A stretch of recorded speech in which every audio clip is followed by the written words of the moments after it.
Okay, so I have a drone here that's really awesome. It works really well, but it keeps going like straight on. And I want it to kind of look lower. So if I'm far above, or you have the drone way above me, I won't have to be like right here to get something like that. You will be able to just go down above it, so you will actually get like the height difference of it. So let's build it!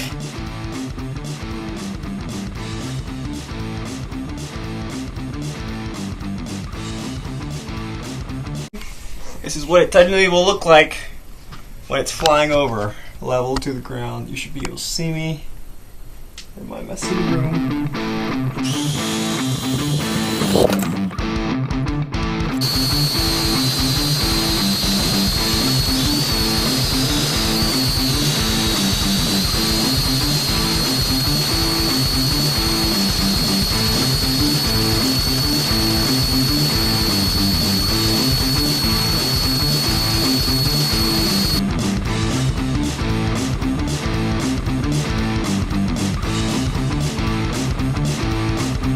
Okay, so I seem to have put the camera on backwards.